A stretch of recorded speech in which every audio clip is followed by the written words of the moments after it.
نحمده ونصلي على رسوله الكريم اما بعد فاعوذ بالله من الشيطان الرجيم بسم الله الرحمن الرحيم رب اشرح لي صدري ويسر لي امري واحلل عقدة من لساني يفقهوا قولي اللهم ربنا الهمنا رشدنا واعصمنا من شرور انفسنا اللهم ارنا الحق حقا وارزقنا اتباعه وارنا الباطل باطلا وارزقنا اجتنابه آمین یا رب العالمین۔ منہج انقلاب نبوی علی صاحب الصلاۃ والسلام کے ضمن میں جو گفتگو ان مجالس میں چل رہی ہے، اس میں ہم جہاں تک پہنچ چکے ہیں اسے ذہن میں تازہ کر لیں۔ انقلاب کے لفظی معنی کیا ہے؟ انقلاب کا اصطلاحی مفہوم کیا ہے؟ نمبر 2، انقلابات عالم میں انقلاب محمدی صلی اللہ علیہ وسلم کی کیا امتیازی شان ہے، اور ان امتیازی شانوں ہی کے حوالے سے یہ نتیجہ کہ اگر ہم یہ جاننا چاہیں کہ انقلابی عمل کسے کہتے ہیں، کیا پروسیس ہے ریولوشن کا، ٹرو ریولوشن، تو ہمیں سوائے اس کے کہ ہم سیرت النبی علیہ صاحب الصلاۃ والسلام کی طرف رجوع کریں، دنیا میں کوئی اور سورس اس کی نہیں۔ پھر ہم نے جنرلائز ٹرمینالوجی میں دینی اصطلاحات سے اجتناب کرتے ہوئے یہ سمجھنے کی کوشش کی ہے کہ کسی انقلاب کے مراحل کون کون سے ہوتے ہیں، اور میں نے عرض کیا تھا کہ میں نے وہ اخذ کیے ہیں سیرت النبی سے صلی اللہ علیہ وسلم، لیکن ابتداءً بیان انہیں جنرلائز ٹرمز میں کیا ہے تاکہ جو دینی اصطلاحات کے کچھ مفہوم جو محدود قسم کے ہیں وہ ذہنوں میں راسخ ہو چکے ہیں، ان سے ذرا ہٹ کر بات کھل کر سامنے آ جائے۔ پھر ہم نے اب اس خاکے میں سیرت النبی صلی اللہ علیہ وسلم کے حوالے سے رنگ بھرنا شروع کیا۔ تو ہماری بات جہاں تک پہنچ چکی ہے وہ یہ ہے کہ 4 جو اقدامات ہیں یا 4 مراحل ہیں سیرت النبی میں، ہم دیکھتے ہیں کہ پہلے 12 یا 13 برس کے جو آپ کے مکی دور کے ہیں، ان میں وہی 4 قدم جو ہیں وہی اٹھائے گئے، اور وہ سائیڈ بائی سائیڈ، وہ گنتی میں سمجھانے میں تو پہلا، دوسرا، تیسرا، چوتھا، اس حوالے سے ہم نے انہیں ایک نمبرنگ کی ہے ان کی، لیکن وہ سائملٹینیس تھے، بیک وقت وہ اعمال جاری تھے۔ نمبر 1، دعوت ایمان بذریعہ قرآن، اور ذرائع ابلاغ جو بھی اس وقت میسر تھے ان سب کے بھرپور استعمال کے ذریعے۔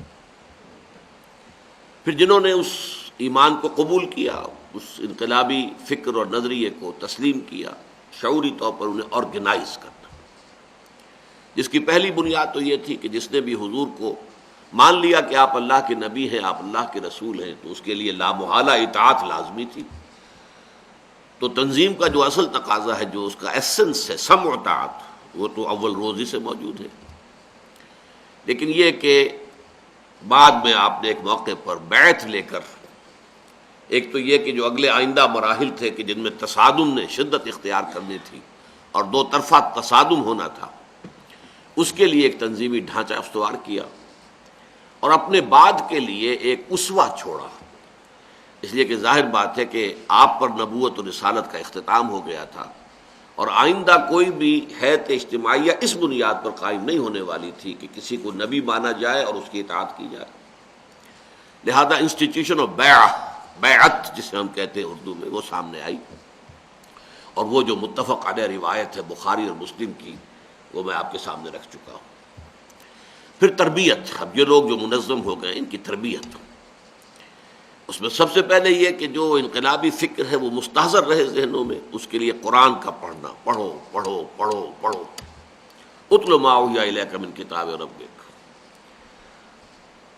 قم اللیل الا قلیلا نصفہ او انقص منہ قلیلا او زد علیہ ورتل القرآن ترتیلا۔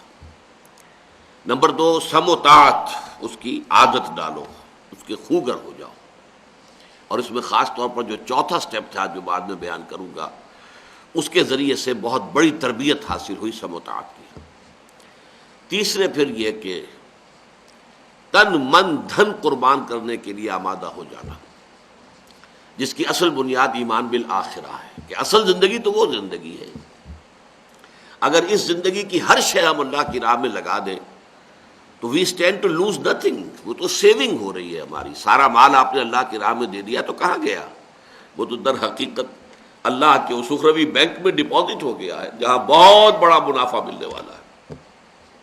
اور اصل زندگی آخرت کی زندگی ہے. تو آپ جان بھی دے دیں گے تو اس میں کون سی بڑی بات ہوئی؟ در حقیقت یہاں جان دے دینا اس مقصد کے لیے حیات جاوداں حاصل کرنے کے مترادف. مزید برآں ایک روحانی تربیت کے لیے مخالفت نفس، یہ جو ہمارا اینیمل انسٹنکٹس والا نفس ہے، اڈ اور لیبیڈو، اس کو کچلنے کے لیے قیام اللیل یا صلاۃ تہجد اور انفاق فی سبیل اللہ، خرچ کرو خرچ کرو خرچ کرو. یہ تربیت نبوی کے اہم جو ہے عنوانات ہیں. چوتھا سٹیپ یہ تھا کہ جب تک طاقت کافی نہ ہو جائے، کوئی بھی پرسیکیوشن ہو، کوئی بھی تشدد ہو، کوئی بھی زیادتی کی جائے، خواہ زبانی کلامی خواہ جسمانی طور پر، اینی پرسیکیوشن وربل اور physical, take it without any retaliation. صبر محض، صبر کرو. پیسو ریزسٹنس، ڈٹے رہو، پیچھے نہ ہٹو. احد احد احد، چاہے تمہارا مار مار کر بھرکس نکال دیں لیکن جوابی کارروائی کوئی نہیں. Passive resistance. یہ 4 مراحل ہیں کہ جو ساتھ کے ساتھ 12-13 برس تک جو ہے مکے کے اندر جاری رہے. اس کے بعد اصل میں آیا ہے جو کروشل سٹیج ہے. میں نے عرض کیا تھا کہ سب سے زیادہ جو ہے جو فیصلہ کن بات ہے وہ یہ ہے کہ کب اور کیسے پیسو ریزسٹنس ایکٹیو ریزسٹنس میں تبدیل ہو. یہ ہے انتہائی کریٹیکل، انتہائی فیصلہ کن مرحلہ. اور دونوں باتیں میں عرض کر چکا ہوں. اگر یہ قبل از وقت ہو جائے تو بھی تباہی ہے. ابھی آپ کی طاقت اتنی نہیں تھی، ابھی تربیت کی وہ کیفیت نہیں حاصل ہوئی تھی، ابھی سم و تعامت کی وہ کیفیت ابھی حاصل نہیں ہوئی تھی، تعداد ابھی اتنی نہیں تھی، لیکن آپ جلد بازی میں اقدام کر بیٹھے، نظام کو، ایگزسٹنگ سسٹم کو چیلنج کر دیا. ظاہر بات ہے اگر خلوص اور اخلاص کے ساتھ یہ غلطی ہوئی ہے تو اخروی جو اس کا اجر و ثواب ہے وہ محفوظ رہے گا، لیکن دنیاوی اعتبار سے وہ انقلابی جد و جہد ناکام ہو جائے گی. لیکن دوسری طرف یہ بھی ہے کہ اگر اس کا وقت آ گیا ہو، میچور ہو چکا ہو وقت، اور پھر قدم نہ اٹھایا جائے تو یہ بھی گویا کہ ایسے ہے کہ ایز اف یو مس دی بس نکل گئی، اب کھڑے رہیے آپ. تو اس وقت کا احساس بھی صحیح ہے کہ ہونا چاہیے وقت پر، اور بر وقت اقدام بھی ہونا چاہیے، لیکن قبل از وقت اقدام نہ ہو. اب یہاں یہ بات نوٹ کر لیجئے کہ یہ فیصلہ نبی اکرم صلی اللہ علیہ وسلم کی اس انقلابی جد و جہد میں اللہ تعالیٰ نے کیا ہے، لہذا وہ ہر خطا سے پاک ہے. آئندہ جب بھی کبھی یہ قدم اٹھے گا تو ظاہر بات ہے کہ جو بھی اس وقت کی انقلابی جماعت ہوگی، اس کی جو قیادت ہے، اس کا اجتہادی فیصلہ ہوگا. یہ اجتہادی فیصلہ جو ہے اس میں خطا کا بھی امکان ہے اور اس میں صحیح اور ثواب رعایت کے پہنچ جانے کا بھی امکان ہے، لیکن ظاہر بات ہے کہ خطا کی شکل میں بھی اخروی ثواب محفوظ رہتا ہے اگر خلوص اور اخلاص کے ساتھ سارا کام کیا گیا. یہ جو مرحلہ ہے اس کا اصل میں ہمارے سیرت نگاروں نے عام طور پر جو اس 20ویں صدی میں کتابیں لکھی گئیں، بشمول علامہ شبلی کی سیرت اور بھی دوسرے حضرات نے جو کتابیں لکھی، اس میں اس مرحلے کو نہ صرف یہ کہ ڈاؤن پلے کیا گیا ہے بلکہ مسخ کیا گیا ہے، اس کی غلط تعبیر کی گئی ہے، غلط توجیہ کی گئی ہے. اس لیے کہ مغرب نے ہمارے خلاف پروپیگنڈا کیا تھا کہ اسلام تو تلوار سے پھیلا ہے، یہ بڑا خونی مذہب ہے، یہ تو بوئے خون آتی ہے اس قوم کے افسانوں سے. محمد عربی نے تو تلوار کے ذریعے سے اپنے دین کو پھیلایا صلی اللہ علیہ وسلم. میں آپ کو بتا چکا ہوں ٹوائنبی کا جملہ، Muhammad failed as a prophet but succeeded as a statesman. اور منٹگومری واٹ کی 2 کتابیں، محمد at Mecca, Muhammad at Medina صلی اللہ علیہ وسلم، اور کنٹراسٹ اس میں اس نے جو ہائی لائٹ کیا. لہذا ہمارے ہاں سے کچھ لوگوں نے بڑا اپولوجیٹک انداز اختیار کیا، معذرت خواہانہ. نہیں، حضور نے تو صرف دفاعی جنگیں لڑی ہیں، وہ تو کفار کی طرف سے اقدام ہوا تھا، وہ حملہ آور ہوئے تھے. وہ مکے سے چل کر 1000 کی فوج لے کر نکلے تھے، یہاں سے تو صرف دفاع ہوا ہے، کوئی اقدام نہیں ہوا۔ یہ بات 100% غلط ہے۔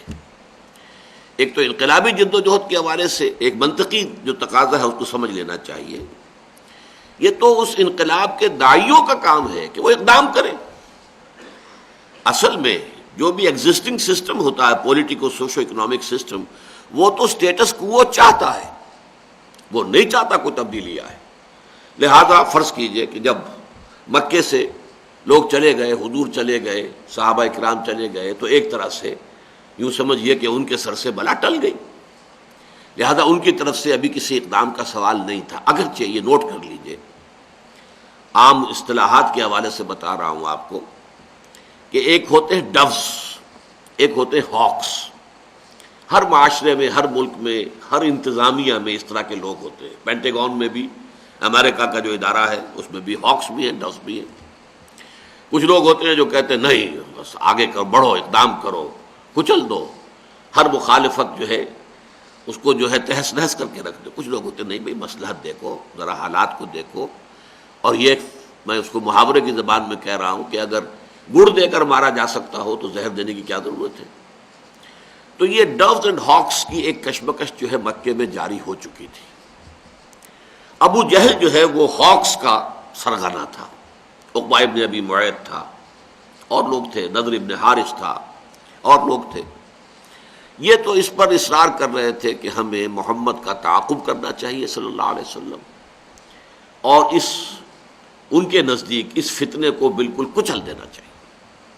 انہیں وہاں موقع مل گیا تو نہ معلوم کیا شکل اختیار کر لیں، کس طرح سے یہ پھر کوئی اقدام کر بیٹھے۔ لہذا ہم پری ایمپٹ کریں، ہم آگے جائیں، تعاقب کریں، پیچھا کریں، اور مدینے ہی میں جا کر ان کو ہلاک کریں۔ لیکن دوسری طرف ڈوز بھی تھے۔ ان ڈوز میں ایک بہت نمایاں شخصیت تھی عتبہ ابن ربیعہ کی، وہ چونکہ بہت سینئر آدمی تھا۔ یہ عتبہ خسر تھا ابو سفیان کا، ہند کا باپ عتبہ، اور یہ سینئر لوگوں میں سے تھا۔ چنانچہ جب حضور پر آغاز ہی ہوا تھا وحی کا، اور پہلا ایک ریئیکشن لوگوں کا یہ تھا جو میں بیان کر چکا ہوں کہ شاید کوئی آسیب کا اثر ہو گیا محمد پر صلی اللہ علیہ وسلم، یا یہ کہ کوئی ان کا چلہ جو ہے وہ الٹا پڑ گیا ہے، اور ان کا دماغی توازن جو ہے وہ خراب ہو گیا ہے، مجنون جب کہا گیا۔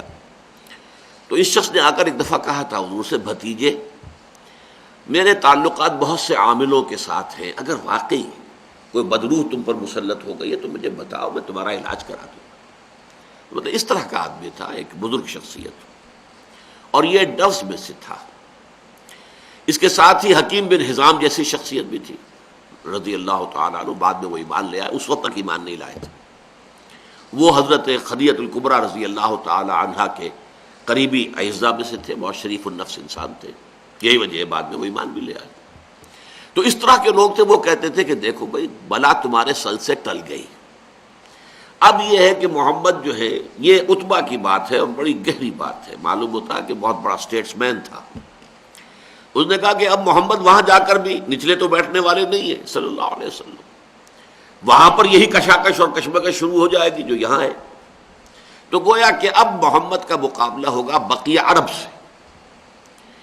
اب اس تصادم میں، اس مقابلے میں اگر محمد پورے عرب پر غالب آ جائیں صلی اللہ علیہ وسلم تو ہمیں کیا نقصان ہے بھائی؟ وہ ہمارا قرشی بھائی ہے نا۔ گویا کہ قریش کی باضابطہ حکومت پورے عرب پر قائم ہو جائے گی،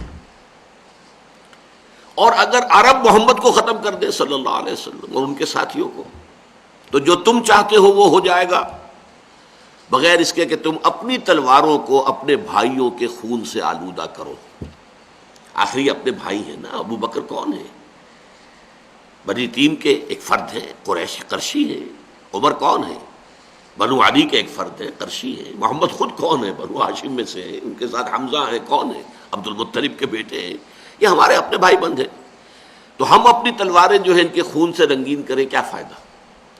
اگر یہی کام آن اور بہاف بقیہ عرب کر دیں فبہا، اور اگر کہیں محمد غالب آ جائے تو مطلب کیا ہوگا کہ قریش کی حکومت جو ہے وہ پورے عرب پر قائم ہو جائے گی۔ یہ کنٹروورسی ابھی چل رہی تھی، کہ اقدام جو ہے وہ محمد عربی صلی اللہ علیہ وسلم کی طرف سے ہو گیا. یہ حصہ ہے تاریخ کا کہ جسے چھپایا گیا ہے، کتمان کیا گیا ہے.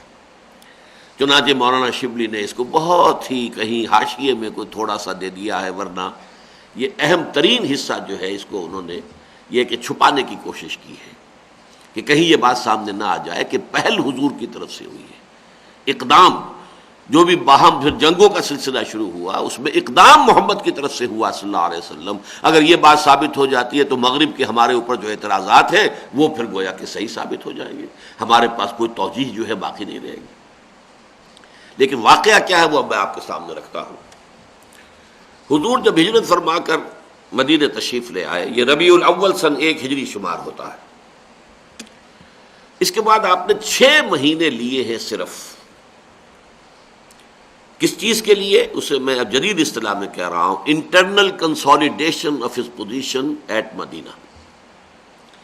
اب نئے نئے آئے ہیں مدینے میں، نئے نئے مہاجرین آئے ہیں یہاں پر.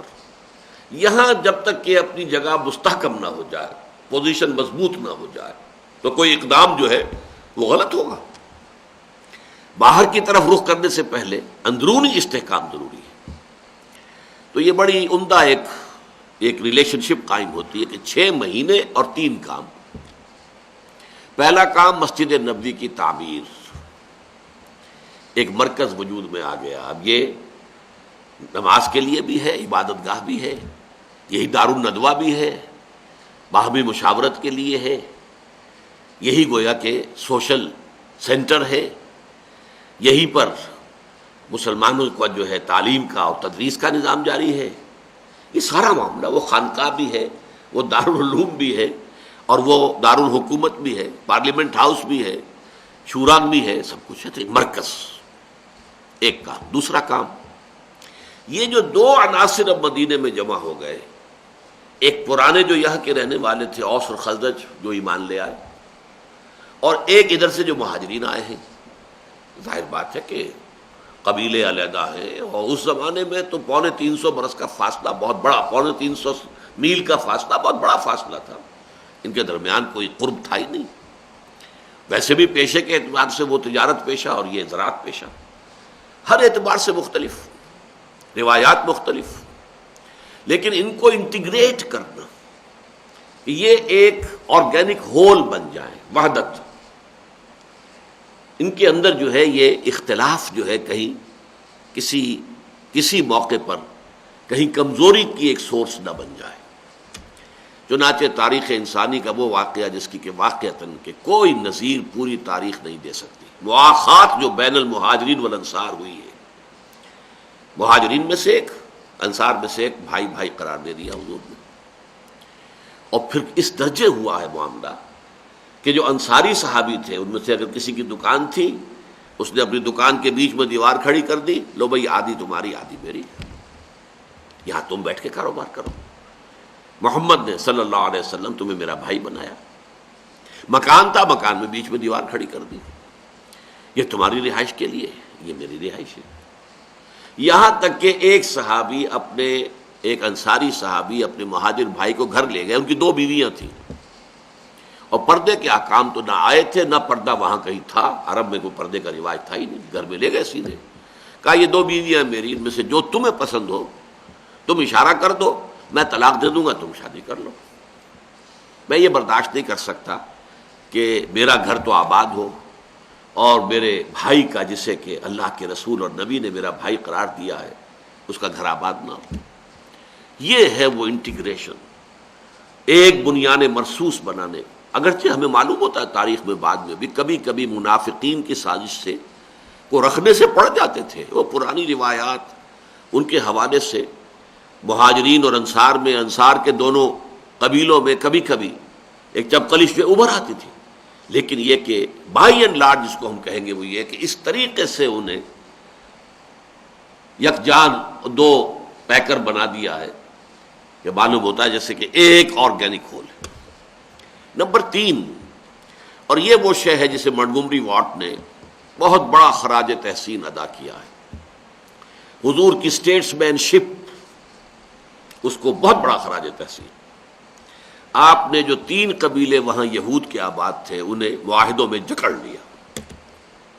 یہ میثاق مدینہ کیا تھا؟ اس سے خامخواہ آج کل کچھ لوگ جو ہیں وہ ایک مخلوط قومیت کے لیے دلیل کے طور پر پیش کرتے ہیں۔ وہ ایک حضور کی انقلابی جد و جہد کے ایک مرحلے پر ایک اقدام تھا، اور یہ اقدامات تو بدلتے رہے۔ کسی موقع پر حضور نے صلح کی، کسی موقع پر صلح کی پیشکش جو ہے ٹھکرا دی۔ تو یہ تو در حقیقت اس انقلابی عمل میں کس وقت کس چیز کا تقاضا ہے، کس وقت کون سی شے مصلحت میں ہے، اس سے طے ہوتا ہے۔ بہرحال اس کا جو اصل اس انقلابی جد و جہد میں مقام ہے وہ یہ ہے کہ یہ میثاق مدینہ در حقیقت جوائنٹ ڈیفنس آف مدینہ کی شکل اختیار کر گیا کہ اگر مدینے پر حملہ ہوگا، یہ ہے اس کا کرکس، اصل شے، تو ہم ایک امت کی حیثیت سے دفاع کریں گے۔ باقی معاملات اپنے اپنے ہیں، مذہبی معاملات ہیں، یہ ہیں وہ ہیں، سب جو ہیں اپنی ذمہ داریاں ادا کریں گے۔ مقدمات قتل کے ہوں گے تو اپنی اپنی دیت، اپنی اپنی چیزیں ادا کریں گے، یہ سارا اپنی جگہ رہے گا۔ لیکن اگر حملہ ہو جاتا ہے مدینے پر، گویا کہ وہ جو ہاکس کی بات ہو رہی تھی مکے میں، اس کے لیے بھی حضور نے خود ہی پیش بندی کر لی کہ اگر وہ ہاکس جو ہے if they get the upper hand اور قریش آ کر مدینے پر چڑھائی کرتے ہیں، تو ایسا نہ ہو کہ پھر یہ یہودی جو ہے علیحدہ ہو کر کھڑے ہو جائیں یا ان کا ساتھ دے دیں۔ تو جوائنٹ ڈیفنس آف مدینہ کا پیکٹ کیا ہے ان کے ساتھ۔ یہ بہت اہم معاہدہ تھا۔ یہ 3 کام حضور نے کیے جن کا حاصل، میں نے وہ اصطلاح پہلے استعمال کر دی ہے، internal consolidation of his position at Medina. Medina Munawwara میں اپنی حیثیت کو مستحکم کرنا۔ اور آپ نوٹ کیجئے 7ویں مہینے سے آپ نے اقدام شروع کر دیا، ایکٹیو ریزسٹنس۔ وہ اقدام کیا تھا؟ آپ نے پے بپے چھوٹے چھوٹے دستے بھیجنے شروع کیے۔ وہ جو کیروان روٹس تھے، تجارتی قافلوں کے راستے، یہ میں بیان کر چکا ہوں کہ قریش کی خوشحالی کا اصل سبب کیا تھا؟ یہ ایسٹ اینڈ ویسٹ ٹریڈ کے درمیان لنک بن گئے تھے۔ ان کے قافلے شمال میں جاتے تھے گرمی کے زمانے میں، اور سردی کے زمانے میں جنوب کی طرف جاتے تھے، اور ان کے یہ ہے کہ سارا یمن اور شام کے ساحل کے درمیان جو ہے، ان بندرگاہوں کے درمیان سارا جو ہے مرچنڈائز ادھر سے ادھر، ادھر سے ادھر، یہ ساری گویا کہ ایک طرح کے انہیں منوپولی حاصل ہو گئی تھی ایسٹ اینڈ ویسٹ ٹریڈ کے اندر۔ اور وہ اس لیے حاصل ہوئی تھی کہ ان کے قافلے پر کوئی حملہ نہیں کرتا تھا، کوئی لوٹ مار نہیں کرتا تھا۔ اگر کوئی ان کے قافلے کو لوٹے گا تو ان کا بت جو کعبے میں رکھا ہوا ہے وہ اسے وہاں سے نکال دیں گے یا اسے توڑ پھوڑ کے پھینک دیں گے، اور ان کے گاڈز جو تھے، ان کے جو معبود تھے، وہ گویا کہ ان کے پاس ہاسٹیجز کی حیثیت سے تھے۔ لہذا انہیں وہ تحفظ حاصل تھا۔ لإلاف قریش إلافهم رحلة الشتاء والصيف فليعبدوا رب هذا البيت الذي أطعمهم من جوع وآمنهم من خوف۔ اس سورہ مبارکہ میں اسی کی طرف اشارہ کیا گیا۔ بہرحال اس کے خلاف حضور نے اقدام کیا۔ آپ نے اکثر جو مہمیں بھیجی وہ تو تھی شمالی جو راستہ تھا، کاروان روٹ جو شام کی طرف جاتا تھا، تو وہ بدر سے ہو کر گزرتا تھا۔ بدر کی وادی جو ہے اس کا ایک سرا جو ہے وہ شام کی طرف ہے، ایک سرا جو ہے وہ مکے کی طرف ہے، ایک جو داہنا ہے مشرقی، اس کا دروازہ کھلتا ہے مدینے کی طرف۔ گویا کہ یہ 3 راستے آ کر اس وادی میں، وادی بدر میں، کہ جو ہر چہار طرف تو باقی پہاڑوں سے ہے، یہ 3 راستے اس میں نکلتے ہیں۔ تو یہاں سے ہو کر قافلے گزرتے تھے، اور وہ مدینے سے تو صرف 80 میل کے فاصلے پر ہے، اور مکے سے وہ 200 میل کے فاصلے پر ہے۔ تو یہاں سے حضور نے دستے بھیجنے شروع کیے، اپنی پریزنس ثابت کر دی، we are very much here now, اور تھریٹن کیا ان کی لائف لائن کو۔ لائف لائن یہ جو انسان کی زندگی کی شہرک ہوتی ہے، تو ان کی زندگی، ان کی جو معاشی زندگی تھی، اس کی شہرک تھی یہی تجارت۔ اس تجارتی شاہراہ کو حضور نے گویا کہ تھریٹن کیا۔ اب ذرا نوٹ کیجئے، 1 سال میں 8 مہمیں ہیں۔ ربیع الاول سن 1 میں آپ تشریف آور ہوئے ہیں مدینہ منورہ میں۔ اب گنتی کر لیجئے، ربیع الاول سے ربیع الثانی، جمادی الاول، جمادی الثانی، رجب، شعبان، رمضان، 6 مہینے سے آپ نے شروع کر دیا۔ رمضان سن 1 ہجری میں سریہ سیف البحر، شوال سن 1 میں سریہ رابغ، ذی قعدہ سن 1 میں سریہ خرار، سفر سن 2 ہجری میں غزوہ ابوا یا ودان۔ اب یہ غزوہ اور سریہ کا فرق سمجھ لیجئے۔ یہاں تو حضور صرف کوئی چھاپا مار دستہ بھیجتے تھے، خود نہیں جاتے تھے، وہ سریہ کہلاتا ہے، جس کی جمع سرایا ہے. اور جب حضور خود بھی شریک ہوتے تھے وہ غزوہ کہلاتا ہے، جس کی جمع غزوات ہے. تو پہلے جو میں نے 3 گنوائے وہ سرایا ہے، سریہ سیف البحر، سریہ رابغ، سریہ خرار. لیکن پھر سفر 2 میں غزوہ ابوا یا ودان، پر ربیع الاول سن 2 میں غزوہ بوات، ربیع الاول سن 2 ہی کے اندر غزوہ صفوان، جمادی الاول اور جمادی الاخری سن 2 میں غزوہ ذی العشیرہ، یہ اور پھر سب سے آخری سریہ نخلہ، یہ رجب سن 2 میں. یہ 1 سال کے اندر ایک رمضان سے دوسرے رمضان تک، یعنی سن 2 کے رمضان میں غزوہ بدر ہو گیا، سن 1 کے رمضان سے آپ نے پہلا سریہ بھیجا. ان سرایا کا مقصد تھا ان تجارتی قافلوں کا راستہ روکنا.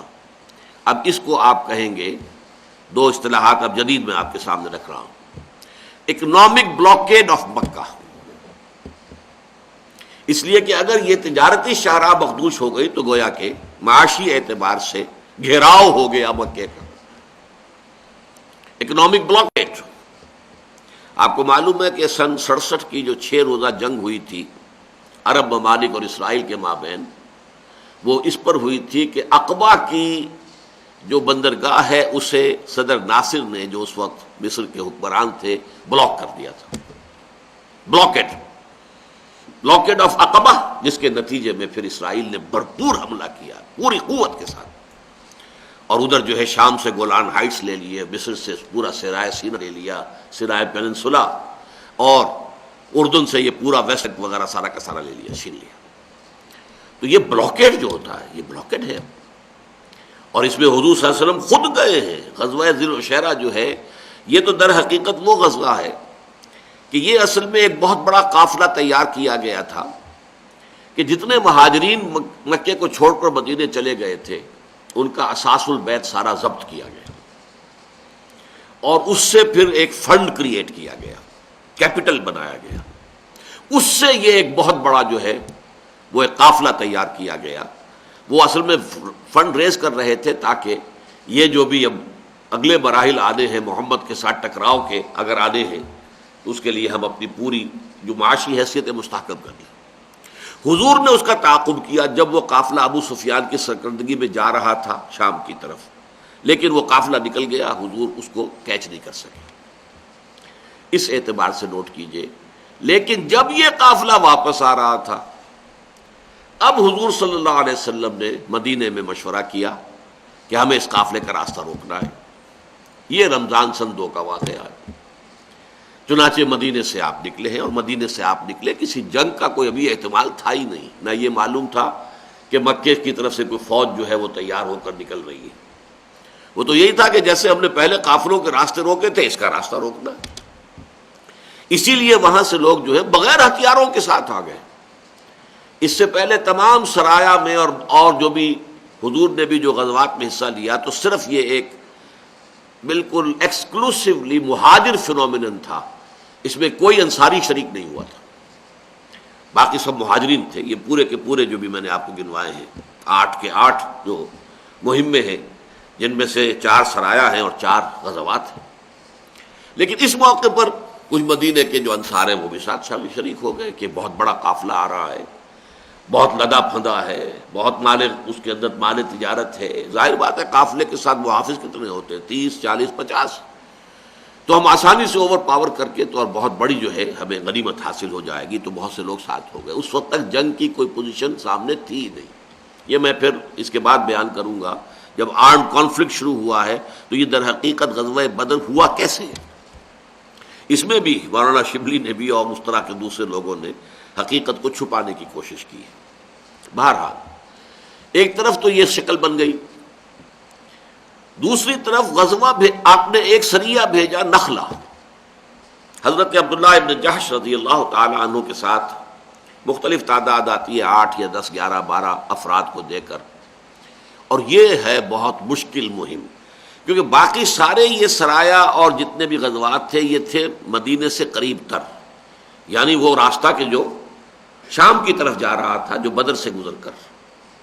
لیکن یہاں کیا ہوا کہ یہاں بھیجا جا رہا ہے نخلا، اور نخلا ہے در حقیقت ایک شہر کے جو مکے کے بھی جنوب مشرق میں ہے، مکے اور طائف کے درمیان نخلا۔ ان سے کہا یہ گیا، اور ذرا نوٹ کیجئے، سیکریسی، ایک خط لکھ کر دے دیا گیا سیل کر کے۔ عبداللہ ابن جاش سے کہا گیا کہ تم ایک دن یا جتنے وقت کی مسافت پر جب یہاں سے مدینے سے باہر چلے جاؤ مکے کی طرف، پھر کھولنا اس خط کو اور دیکھنا اس میں کیا لکھا ہے، اس پر عمل کرنا۔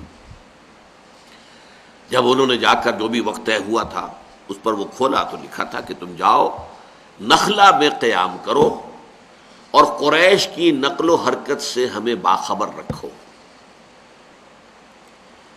اب خط جب انہوں نے پڑھا تو ان کے ایک دفعہ تو ہاتھوں کے طوطے اڑ گئے، یہ تو بڑا مشکل کام ہے، یعنی مدینے سے تو ہم ہو جائیں گے کوئی 300 میل سے بھی زائد دور، مدینے سے کسی کمک کے آنے کا سوال نہیں، واپس بھاگ کر مدینے پہنچنے کا آسانی سے جو ہے امکان نہیں، اور مکے کے ہم قریب ہوں گے، مکے سے ہمارے اوپر جو ہے کوئی بہت بڑا اقدام ہو سکتا ہے، اور ہماری نفری بہت چھوٹی سی ہے، یہ 10 12 یا 8 10 آدمی کیا کریں گے؟ تو حضرت عبداللہ ابن جہش نے کہا اپنے ساتھیوں سے کہ بہرحال میں تو اس کا جو بھی حکم ہے مجھے کرنا ہے اور مجھے جانا ہے، آپ میں سے اگر کوئی واپس جانا چاہے تو چلا جائے۔ سب نے کہا نہیں، ہم ساتھ رہیں گے، جو حکم ہے حضور کا اس پر عمل کریں گے۔ یہ نخلا میں جا کے مقیم ہو گئے۔ وہاں سے ایک قافلہ گزرا، وہ مختصر سا قافلہ، اس میں مال تجارت بھی تھا، چند لوگ ساتھ تھے۔ اب کیا شکل ہوئی ہے، کیسے مٹ بھیڑ ہو گئی ہے کہ انہوں نے حملہ کیا، ایک جو مشرک مکے کا تھا ان کے ہاتھوں مارا گیا، اور غالباً 1 یا 2 کو یہ قیدی بنا کر ساتھ لے آئے، اور قافلے کا جو مال تھا وہ مال غنیمت کے طور پر لے آئے۔ تو حضور نے اظہار ناراضگی فرمایا کہ دیکھو میں نے تمہیں جنگ کرنے کی اجازت نہیں دی تھی، میں نے تو کہا تھا کہ صرف وہاں پر مقیم رہو اور ہمیں قریش کی نقل و حرکت سے مطلع کرتے رہو۔ یہ تم نے خود آگے بڑھ کر کام کیا، آپ نے وہ مال غنیمت بھی قبول نہیں کیا، لیکن کوئی سزا بھی نہیں دی۔ اس لیے کہ ظاہر بات ہے کہ یہ صورتحال کیسے ڈیولپ ہو گئی، اچانک ہو گیا، اور چونکہ واضح طور پر روکا بھی نہیں گیا تھا کہ جنگ ہرگز نہیں کرنی، کسی صورت میں نہیں کرنی، لہذا ایسا نہیں تھا کہ اس میں کوئی معصیت ہو گئی ہو، کسی حکم کی خلاف ورزی ہو گئی، سزا بھی نہیں دی۔ لیکن اب اس کا آپ تصور کیجئے کہ وہ جو باقی لوگ بھاگے گئے وہاں پر مکے کے اندر، انہوں نے شور مچا دیا کہ محمد کے آدمیوں نے ہمارا ایک آدمی مار دیا، ہمارا قافلہ لوٹ لیا۔ اب اس سے آپ خود اندازہ کر سکتے ہیں کہ وہاں ہاکس کی جو ہے ان کو تقویت حاصل ہو گئی، اور ڈوز کی بات کمزور پڑ گئی۔ اب تو اقدام محمد نے کر دیا، بھائی ہمارا آدمی مار دیا، پہلے ہم نے تو کوئی اقدام کیا نہیں، ہم نے ان کا کوئی آدمی نہیں مارا، ہم نے کچھ نہیں کیا، اور انہوں نے اقدام کیا۔ اور اس میں یہ بھی ہو گیا تھا کہ یہ رجب کا معاملہ تھا، اور یہ کہ ابھی وہ اشہر حرم جو ہیں وہ باقی تھے، اسی میں یہ واقعہ ہو گیا۔ تو گویا کہ حضور کے آدمیوں نے اشہر حرم کی بھی بے حرمتی کر دی، یک نشد دو شد، 2 کام ہو گئے، ایک تو ہمارا آدمی مار دیا اور ہمارا قافلہ لوٹ لیا، اور ایک یہ کہ اشہر حرم کی بے حرمتی کی ہے، اس میں لڑائی کی ہے۔ یہ چیز بہت کافی تھی مکے میں وار کرائی کے لیے، کہ ایک جنگ کے لیے جو ہے ندا اور صدا اور غلغلہ بلند ہو جائے۔ اسی موقع پر ایک اور معاملہ ہو گیا۔ ابو سفیان جو قافلہ لے کر گئے تھے، اور ان کے علم میں تھا کہ محمد اور ان کے ساتھیوں نے صلی اللہ علیہ وسلم رضی اللہ تعالیٰ عنہ میرا پیچھا کرنے کی کوشش کی ہے، میں نکل آیا ہوں، لیکن یقیناً جب میں واپس جاؤں گا تو دوبارہ یہی صورتحال پیش آ سکتی ہے۔ لہذا انہوں نے ایک تو SOS کال بھیج دی مکے، ایک آدمی کو دوڑایا، بھاگو جاؤ، اور جا کر مکے میں چیخ و پکار بلند کرو کہ دوڑو دوڑو، اپنے قافلے کی حفاظت کرو، محمد اور اس کے آدمی صلی اللہ علیہ وسلم رضی اللہ تعالیٰ عنہ اجمعین وہ قافلے پر حملہ کرنے والے۔ اس سے وہ وار کرائی جو ہے، اب وہ تو ظاہر بات ہے کہ معاملہ بہت ہی زیادہ نزاکت والا ہو گیا۔ اگرچہ ابو سفیان نے ایک اور حکمت عملی یہ برتی کہ ادھر تو یہ SOS کال بھیج دی، ادھر یہ کہ راستہ بدل دیا، وادی بدر میں داخل ہی نہیں ہوئے، بلکہ وہ پہاڑ کے دوسری طرف جو تہامہ کا علاقہ کہلاتا ہے، یہ حجاز جو ہے، حجاز کو حجاز اس لیے کہتے ہیں کہ یہ پہاڑی علاقہ، پہاڑی دیوار حائل ہے گویا کہ شمالاً جنوباً یہ حجاز چلتا ہے، لیکن اس پہاڑی سلسلے سے لے کر اور ساحل تک، بحیرہ قلزم کا جو ساحل ہے ریڈ سی کا، اسے تہامہ کہتے ہیں، یہ میدانی علاقہ ہے۔ تو بجائے اس کے کہ وہ اس راستہ دیتے، لمبا تو ہو گیا، لیکن یہ کہ وہ ساحلی راستہ اختیار کر کے اپنے قافلے کو بچا کے بھی لے گئے، لیکن وہاں جو وار کرائی پہنچ چکی تھی، اس کے نتیجے میں پھر 1000 کا لشکر وہاں تیار ہوا ہے۔ یہ گویا کہ ریٹیلیشن ہے، یہ جو بھی حضور کی طرف سے اقدام ہوا ہے، اور اقدام کے لیے ایک لفظ تو میں نے پہلے آپ کو بتایا تھا، اکنامک بلاکیڈ آف مکہ، اس کے ساتھ ایک دوسرا لفظ، دوسری اصطلاح بھی نوٹ کر لیجئے، پولیٹیکل آئسولیشن آف قریش۔ حضور جب غزوات میں گئے، جہاں گئے اس علاقے کے قبیلے سے آپ نے صلح کی، کو معاہدہ کیا۔ یہ سارے کے سارے پہلے جو ہے قریش کے تابع تھے، قریش کے حلیف تھے۔ یہ میں آپ کو پہلے بتا چکا ہوں کہ اگرچہ کوئی فارمل حکومت جزیرہ نماء عرب میں نہیں تھی، لیکن یہ ہے کہ بے تاج بادشاہ کی حیثیت جو ہے وہ قرشیوں کو حاصل تھی خانہ کعبہ کی وجہ سے، لہذا سارے کے سارے قبائل گویا کہ قریش کے تابع تھے۔ لیکن حضور نے کسی سے مصالحت کر لی، صلح کر لی، تو اب گویا کہ قریش کے مقابلے میں حضور کا zone of influence, political influence بڑھ گیا، قریش کا گھٹ گیا۔ پہلے وہ حلیف تھے قریش کے، اب حلیف ہو گئے محمد کے صلی اللہ علیہ وسلم۔ یا بعض نے یہ کہا کہ صاحب ہم تو نیوٹرل رہیں گے، ہم نہ قریش کی مدد کریں گے آپ کے خلاف، نہ آپ کی مدد کریں گے قریش کے خلاف۔ ٹھیک ہے، اس سے بھی ظاہر بات ہے کہ zone of influence, political influence of Quraysh diminished, اب وہ جو ہے نیوٹرل ہو گئے، اب ان کے ساتھی نہ رہے، حلیف نہ رہے۔ تو یہ ہے اصل میں پیسو ریزسٹنس کے بعد ایکٹیو ریزسٹنس کا جو 1 سال ہے حضور کا، یعنی یوں سمجھیے کہ رمضان سن 1 سے شروع ہو کر اور رمضان سن 2 ہجری کے درمیان کا جو 1 سال ہے، جس میں یہ 8 مہمیں ہیں، 4 سرایا ہیں اور 4 غزوات ہیں، یہ در حقیقت ایکٹیو ریزسٹنس، جو میں نے کہا تھا کہ نظام کو چھیڑے تو وہ پوری طاقت کے ساتھ ریٹیلیٹ کرے گا۔ جیسے کہ گاندھی نے نمک بناؤ تحریک شروع کی، پرماتما کا سمندر ہے، پرماتما نے اس میں نمک پیدا کیا ہوا ہے، ہم تو پرماتما کے سمندر سے پرماتما کا پیدا کیا ہوا نمک نکالنے جا رہے ہیں۔ ہم نے تو کسی کو کچھ نہیں کہا، ہم نے برطانیہ کے خلاف کوئی بغاوت نہیں کی، کچھ نہیں کیا، لیکن اس کے معنی کیا تھے؟ ایکسائز ڈیوٹی تھی اس پر، تو گویا کہ آپ نے taxation policy of British India اسے چیلنج کر دیا۔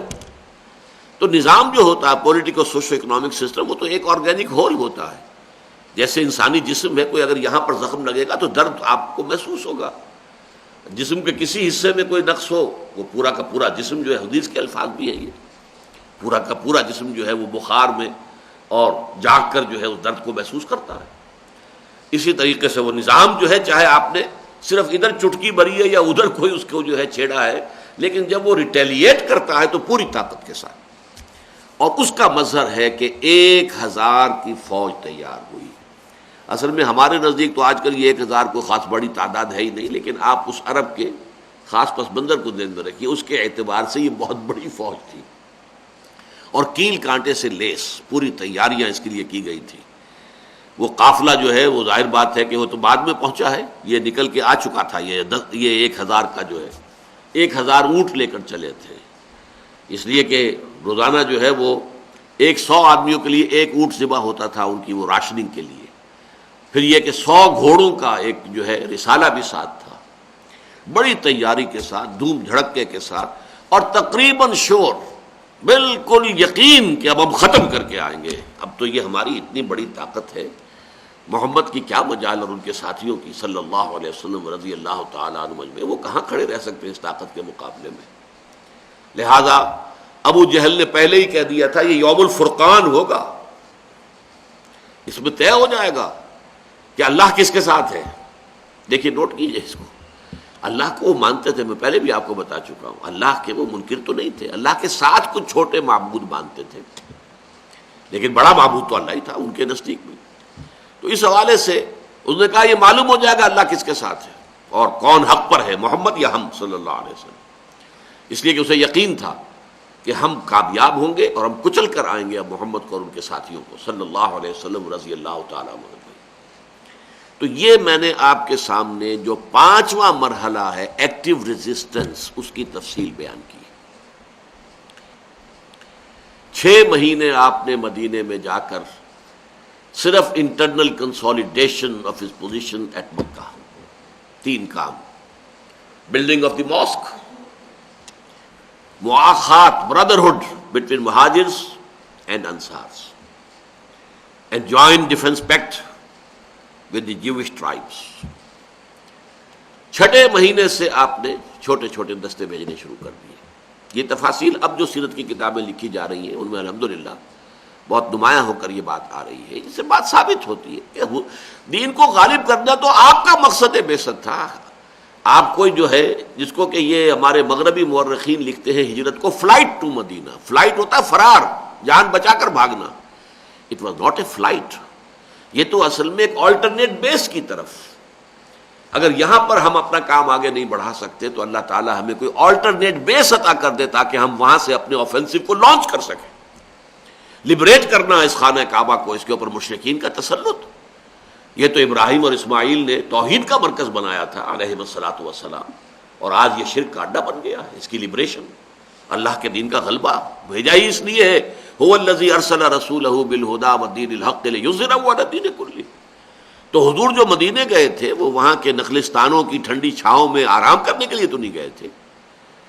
آپ نے آلٹرنیٹ بیس کی حیثیت سے پہلے آپ نے سوچا تھا کہ طائف، لیکن طائف بدقسمت ثابت ہوا. طائف کے 3 بڑے سرداروں نے آپ کی دعوت کو رد کر دیا، بلکہ بہت ہی آپ کی توہین کی، استہزاء کیا، تمسخر کیا. اللہ نے یہ جو خوش قسمتی تھی، یہ سعادت تھی، یہ یثرب کے لیے لکھی ہوئی تھی، تو یثرب کے حصے میں وہ سعادت آ گئی کہ وہاں سے اسی سال میں عام الحزن میں 6 افراد خزرجی ایمان لے آئے. اگلے سال 12 ہو گئے، اگلے سال 75 ہو گئے، اور وہ بیعت عقبہ ہو گئی جس کی میں تفصیل آپ کو بیان کر چکا ہوں. ان کا کہ اب آپ آئیے مدینہ تشریف لائیے، ہم آپ کی حفاظت کریں گے جیسے کہ اپنے اہل و عیال کی حفاظت کرتے ہیں. تو اس اعتبار سے وہاں جا کر آپ نے صرف 6 مہینے لیے ہیں اپنی کنسالیڈیشن میں، اور اس کے بعد اقدام شروع کر دیا ہے. یہ ہے ایکٹیو ریزسٹنس 1 ایئر. اور یہ جو کتاب ایک تازہ لکھی گئی ہے سیرت پر، صفی الرحمان مبارک پوری کی، جس پر کہ سعودی عرب کی حکومت کی طرف سے انہیں ایوارڈ بھی ملا ہے، الرحیق المختوم، وہ اس اعتبار سے بہت اچھی کتاب ہے کہ اس میں ان 8 یہ جو مہمات ہیں، سرایا اور غزوات قبل بدر، ان کی پوری تفصیل جو ہے وہ دے دی گئی ہے. بہرحال اس کا نتیجے میں ظاہر ہے کہ پھر وہ 6th and final stage, that is armed conflict, شروع ہو گیا. یہ رمضان سن 2 ہجری سے غزوہ بدر سے اس کا آغاز ہو گیا. اقول قولی ھذا واستغفر اللہ لی ولکم ولسائر المسلمین والمسلمات.